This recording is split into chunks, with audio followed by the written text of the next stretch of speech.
Ulama-ulama yang melihat inilah pasti orang, ini pasti orang. Akhirnya dia pun ditangkap, dipaksa mengaku, digali-gali keturunannya.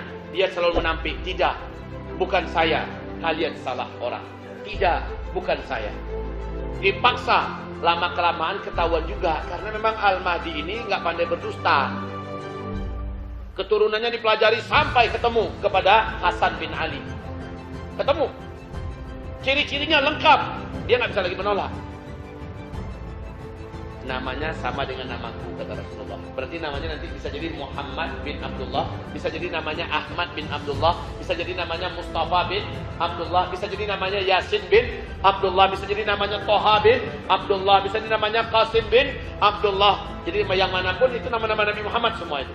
Ya, dia dipaksa untuk dibayar, nggak mau. Tapi terakhir apa kata para ulama yang memaksanya untuk mau dibayar? Jika engkau tidak mau kami bayat menjadi Al-Mahdi pada saat ini, engkau yang menanggung seluruh dosa akibat kezaliman yang dirasakan dan ditanggung oleh umat Nabi Muhammad, yang hanya engkau yang sanggup mengangkat kezaliman ini. Jika engkau tidak mau dibayat, tanggung dosanya semua. Termenunglah dia mendengarkan kalimat itu. Maka dia berkata, izinkan saya malam ini bermunajat dengan Allah. Besok kita dengarkan pengumumannya bagaimana. Semalaman itu Al-Mahdi menghabiskan waktunya dalam kucuran air mata memohon petunjuk kepada Allah. Fa aslahahu Allahu fi lailah. Allah pun mengupgrade-nya dalam satu malam. Dia nggak ngerti masalah kepemimpinan, dimasukkan oleh Allah kemampuan untuk memimpin. Dia tidak tahu menghadapi kemelut yang begini sempurna jahatnya, sempurna hancurnya, bagaimana menyelesaikannya. Allah masukkan kemampuan dalam satu malam itu, bagaimana penyelesaiannya. Bahkan dia tidak tahu masalah perang, tidak tahu masalah politik. Allah masukkan semua. Fa aslahahu Allahu fi lailah. Allah upgrade dia dalam satu malam. Besok paginya mantap dia. Dia akhirnya dibaiat di depan Ka'bah. Antara rukun Hajar Aswad dengan maqam Ibrahim dibaiat. Usia berapa dibaiatnya? Di hadis yang lain? Oke. Sekarang kata Rasulullah, Al-Mahdi tanda kelahirannya nanti di akhir zaman adalah terjadi 2 kali gerhana dalam 1 bulan Ramadan. Itu tanda kelahiran Al-Mahdi di akhir zaman. Tahun 1981 di Jazirah Arabiyah telah terjadi 2 kali gerhana dalam 1 bulan. Tahun 1981. Uniknya tahun 1982 juga terjadi kembali 2 kali gerhana dalam 1 bulan Ramadan di Jazirah. Maka para ulama meyakini bahwa pada tahun 1981 inilah kelahiran Imam Al-Mahdi. Baik, kalau begitu tanda-tanda yang lain kemunculannya sudah lengkap sekarang nih. Tanda-tanda yang lain lengkap semuanya. Nah sekarang sudah berapa usia keturunan kandung Rasulullah ini sekarang? Sudah 37 tahun hitungan Masehi. Kalau dihijriahkan sudah 38 tahun lebih usianya sekarang, mendekati. Tak lama lagi kita akan menyaksikan sempurna urusan ini. Kekacauan, bencana, musibah, petaka. Oh, Allahu Akbar. Sebelum saya selesaikan dengan Dajjal, ada penyampaian saya dan ini penting. Seorang lelaki dari Madinah Al-Munawwarah SMS saya, dan ini ternyata orang Indonesia. Laki-laki ini menyampaikan kepada saya, Ustaz Zulkifli Muhammad Ali, semoga Allah melindungi antum. Saya mengikuti ceramah Ustaz. Saya sekarang berdomisili di Madinah Al-Munawwarah. Setelah Ustaz membaca SMS saya ini, nomor ini langsung saya musnahkan. Ustaz tidak akan bisa menghubungi saya untuk membalas dan menanyakan apa. Ustaz, saya sudah tinggal di Madinah Al-Munawwarah lebih 20-an tahun. Sosok sang calon Al-Mahdi yang Ustaz sampaikan, yang diceritakan Rasulullah dalam hadis, sesungguhnya yang bersangkutan sudah hadir dan dia adalah sahabat saya sejak kecil. Kami seilir semudi, kami adalah sahabat yang sangat dekat. Berulang-ulang saya katakan kepadanya, yang akan memimpin kita semua umat Islam sedunia nanti adalah Anda. Beliau selalu berkata, kenapa bukan Syekh Fulan? Kenapa bukan Syekh Fulan? Dia lebih baik daripada saya. Kenapa bukan Syekh Fulan? Dia lebih berhak daripada saya.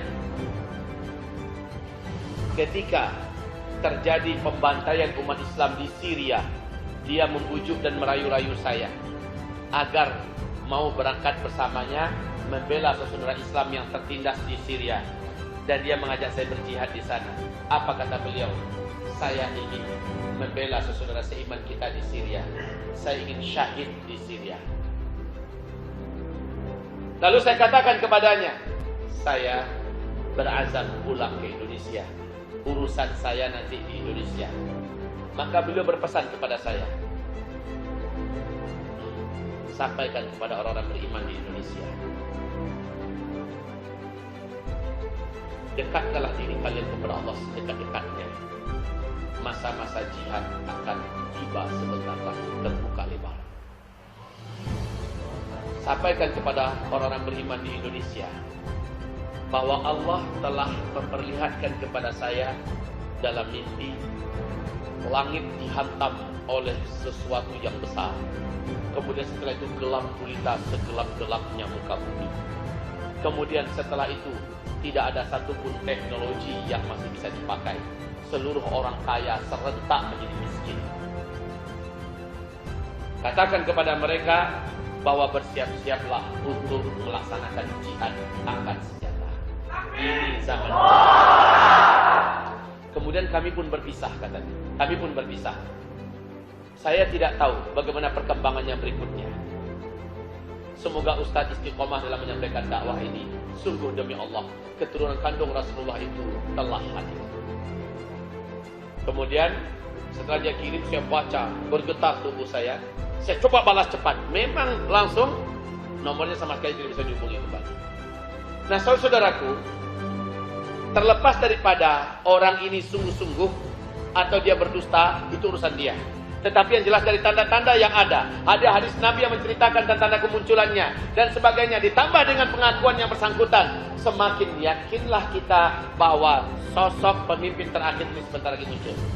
Afwan, apa hubungannya dengan Dajjal? Hubungannya dengan Dajjal, saya ingin meyakinkan ibu bapak semuanya bahwa jika Al-Mahdi sudah muncul, sebentar lagi dunia akan ditaklukkan oleh Islam. Satu. Yang kedua, dan Dajjal keluar dalam keadaan kemarahan yang sangat. Kenapa? Al-Mahdi telah mematah-matahkan kaki tangan Dajjal, yaitu Israel dan Amerika. Mematahkan PBB. Al-Mahdi yang akan menjadikan Islam kembali memegang dunia. Disitulah Dajjal murka. Jadi saudara-saudara, saudari-saudari, hamba-hamba Allah yang kami muliakan, pada masa menjelang Dajjal keluar, pada masa Al-Mahdi dibaiat, maka suasana di muka bumi ada pada puncak yang paling buruk. Dalam urusan apapun saja, dalam urusan politik, dalam urusan ekonomi, dalam urusan sosial, dalam urusan moral, dalam urusan kesehatan, dalam urusan pendidikan, dalam urusan seni budaya, dalam urusan makanan, minuman, semuanya ada pada puncak yang paling buruk yang pernah ada di muka bumi ini. Bencana-bencana alam terjadi pada puncak yang paling mengerikan. Maaf, ketahuilah,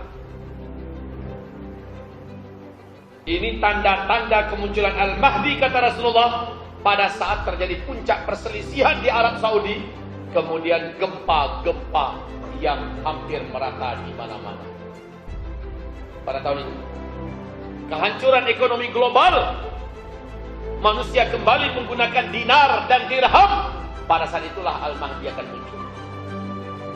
Dan itu semuanya sedang terjadi saat ini dan menuju pada puncaknya. Simaklah baik-baik saudara-saudariku yang beriman.